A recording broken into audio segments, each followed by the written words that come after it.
Reasons people like Marsh Tackies. Level-headed, that's the biggest one. I want a horse that's going to be calm. They do well with children. They have wood sense. I knew about Francis Marion, of course. We all hear about the swamp fox. I did not know that probably his biggest advantage was that he had Marsh Tackies.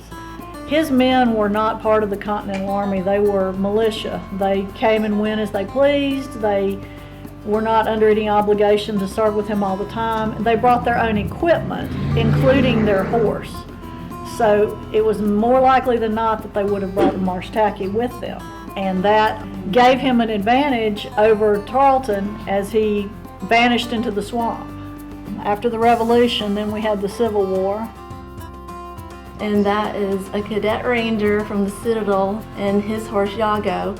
There were a group of Citadel cadets that wanted to join the war, and the Citadel didn't want them to go, but they went anyway.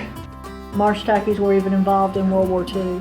The beach pounders, they would ride up and down the beach on Marsh Tackies looking for Nazis. This professor in the University of Florida with a professor in France are studying DNA from 10 of our horses and comparing it to a 750,000-year-old horse fossil in France. They are family horses, and the next picture, before I show it to you, I'm going to explain what happens. This is a horse that I sold to a really nice couple that live up in North Carolina, and they spend every day with this horse doing various things.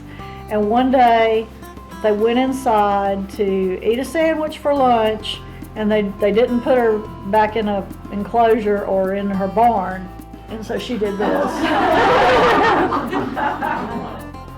2005, people were trying to get the Marsh Tacky named the South Carolina State Horse because it was the only breed that originated here, was found here, is an important part of our South Carolina history, and was critically endangered.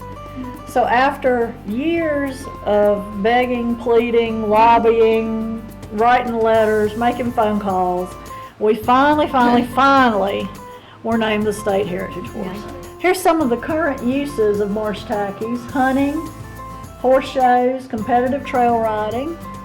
On YouTube, you can still see Horse Tales TV. David Grant did that program for several years and often covered Marsh Tacky things.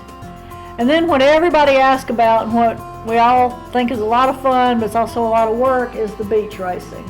There's history behind the beach races. The Gullah people used to do beach races, and this was before there were all the regulations about animals on the beach. They would just show up and race their horses. One of the things we do is do public appearances at things like this. We've been to Tractor Supply, we go to the DAR, we were at BHP High School Farm Days, we did horseplay in May. We've been on the cover of American Spirit, which is the DAR, the Daughters of American Revolution magazine. So what can you do? There are a lot of things you can do. You can talk about Marsh Tackies. You can use Amazon Smile to make your purchases on Amazon.